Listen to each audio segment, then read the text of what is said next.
क्या आपका मोबाइल भी आपके साथ टॉयलेट जाता है? जी हाँ, आप ही से पूछ रहा हूँ। क्या आप भी उन लोगों में से है जो टॉयलेट में समय बिताते वक्त मोबाइल पर गेम्स खेलते रहते हैं, सोशल मीडिया पर सर्फिंग करते रहते हैं या फिर वीडियो देखने में मग्न रहते हैं? अगर हाँ, तो ये वीडियो आपके लिए बहुत इंपॉर्टेंट है। शायद आपको इस बात का एहसास तक नहीं होगा कि ये आदत आपके सेहत के लिए कितनी नुकसानदायक, कितनी हानिकारक साबित हो सकती है। अभी हो सकता है कोई इस वीडियो को भी टॉयलेट में बैठकर ही देख रहा हो और इसीलिए इस बात की गंभीरता को समझना बहुत जरूरी है। मैं इस वीडियो में आपको आपके सेहत से जुड़े कुछ ऐसे जरूरी और महत्वपूर्ण बातें शेयर करने जा रहा हूं जो आपके लिए बहुत कीमती है, आपके लिए बहुत महत्वपूर्ण साबित हो सकते हैं और इसीलिए को हर बात को बहुत ही ध्यान से सुनना है, ध्यान से समझना है। और हाँ, आगे बढ़ने से पहले एक छोटा सा काम कीजिए। नीचे बटन है, बटन को दबाकर इस चैनल को सब्सक्राइब जरूर कीजिए ताकि आपका प्यार मुझे मिल सके और इसी तरह के नए और अच्छे वीडियोस सबसे पहले आप देख सके। नमस्कार, मैं डॉक्टर शीतल टोंगसे बहुत बहुत स्वागत करता हूं आपका डॉक्टर टोंगसे होम्योपैथी में। तो आइए मेरे साथ शुरू करते हैं और जानते हैं डिटेल में कि टॉयलेट में मोबाइल का इस्तेमाल करने से आपकी सेहत पर कौन कौन से खतरे इससे हो सकते हैं और सबसे जरूरी, आप इन खतरों से कैसे बच सकते हैं। आखिरी में टॉयलेट में बैठकर मोबाइल देखने के इस आदत को रोकने के लिए जबरदस्त टिप्स भी मैं आपको देने वाला हूं। ऐसे 3 जबरदस्त टिप्स है जिसे आपने जरूर समझना चाहिए और इसीलिए इस वीडियो को पूरा अंत तक जरूर देखिए। सबसे पहला खतरा होता है कब्ज का खतरा। टॉयलेट में मोबाइल का जब आप इस्तेमाल करते हैं तो आपका कॉन्सेंट्रेशन जो है, आपका ध्यान है, भटक जाता है। आपका ध्यान मोबाइल की तरफ जाने लगता है और इस वजह से ही कब्ज की समस्या बढ़ सकती है। टॉयलेट में बैठकर मोबाइल को देखने से, मोबाइल पर गेम खेलने से कब्ज की समस्या बढ़ती क्यों है, इस बात को मैं जरा आपको साइंटिफिकली समझा दूं ताकि आप इसे अच्छे से समझ सके। देखिए, मल त्याग करने की जो प्रक्रिया होती है, इसमें शरीर के निचले हिस्सा जो होता है उसके मसल्स जो है वो इन्वॉल्व होते हैं, वो मसल्स शामिल होते हैं जिन्हें हम कहते हैं पेल्विक फ्लोर मसल्स। ये मसल्स जो है, ये मांसपेशियां जो है, मल को बाहर निकालने में मददगार रहती है।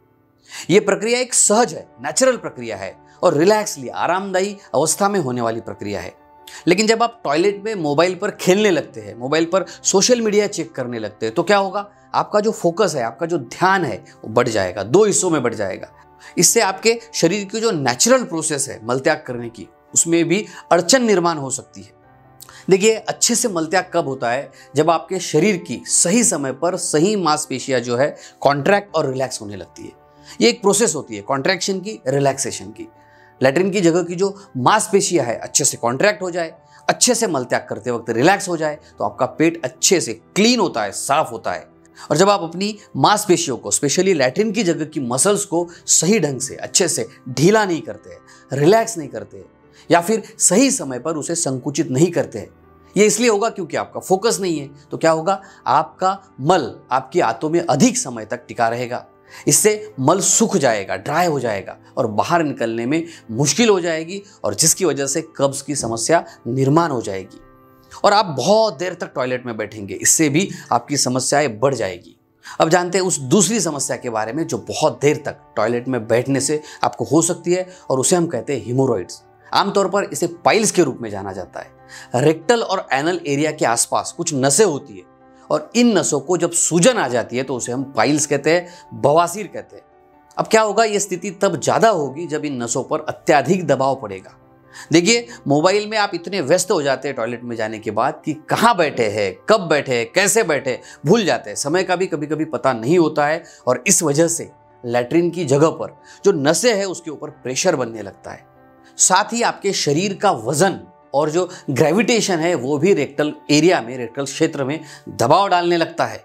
इससे नसें फूल जाती है, नसें फैलने लगती है, सूजन वहां पे आने लगती है और जिससे हिमोरॉइड्स या पाइल्स डेवलप हो सकता है।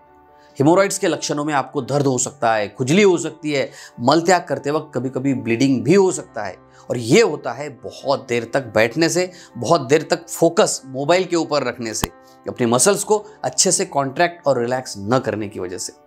तीसरा प्रॉब्लम जो होता है उसे भी समझते हैं और उसे कहते हैं पेल्विक फ्लोर डिसऑर्डर। देखिए, इसे समझने के लिए हमें पेल्विक मसल्स को भी समझना पड़ेगा। जब आपकी पेल्विक मसल्स डैमेज होने लगती है, अब इस मसल का काम क्या होता है इसे भी जरा समझते हैं। देखिए, आपके लोअर एब्डोमेन में, पेल्विक एरिया में, नीचे की साइड में जो ऑर्गन्स होते हैं, इंटरनल ऑर्गन्स होते हैं, उसे सपोर्ट देने का काम करती है ये पेल्विक मसल्स। जब ये कमजोर हो जाती है या फिर क्षतिग्रस्त हो जाती है तो क्या होगा, प्रॉब्लम आपको इससे हो सकता है, जिससे जो इंटरनल ऑर्गन्स है, आंतरिक जो अंग आपके हैं, वो पेल्विक फ्लोर के माध्यम से नीचे की ओर खिसकने लगते हैं। वैसे तो और भी इसके कुछ कारण होते हैं, लेकिन लंबे समय तक टॉयलेट में बैठना ये इसका मुख्य कारण होता है। अब अगर पेल्विक फ्लोर की जो मसल्स है उसमें कुछ गड़बड़ी हो जाए तो क्या हो सकता है? हो सकता है यूरिनरी इनकंटिनेंस, यानी कि लॉस ऑफ ब्लैडर कंट्रोल। आपकी जो ब्लैडर है, मूत्राशय जो है, उसके ऊपर का नियंत्रण कमजोर हो जाता है और जिसकी वजह से अचानक से अनियंत्रित रूप से यूरिन पास हो सकता है, जिसे हम सिंपल भाषा में लीकेज ऑफ यूरिन कहते हैं। खांसते वक्त, छींकते वक्त, हंसते वक्त, कुछ भारी उठाते वक्त, एक्सरसाइज करते वक्त भी ये प्रॉब्लम हो सकता है। साथ ही फिकल इनकंटिनेंस या फिर पेल्विक ऑर्गन प्रोलैप्स जैसी स्थिति भी हो सकती है। गर्भाशय जैसा भाग भी कभी कभी इससे बाहर आ सकता है। अब समझते हैं चौथा प्रॉब्लम जो बहुत देर तक बैठने से होता है, वो होता है आपके पेट के संबंधित बीमारियां।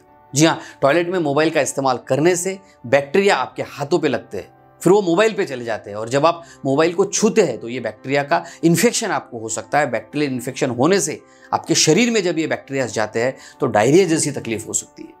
आपके पेट में दर्द हो सकता है, आंतड़ियों पे सूजन आ सकती है, कभी कभी पेट में जलन होना, पेट में गैस होना, ऐसी समस्याएं भी हो सकती है। अब समस्याओं के बारे में तो समझ गए, सवाल आपके दिमाग में ये आया होगा कि इन बीमारियों से बचे कैसे। बहुत ही सिंपल स्टेप्स मैं आपको बताने वाला हूं।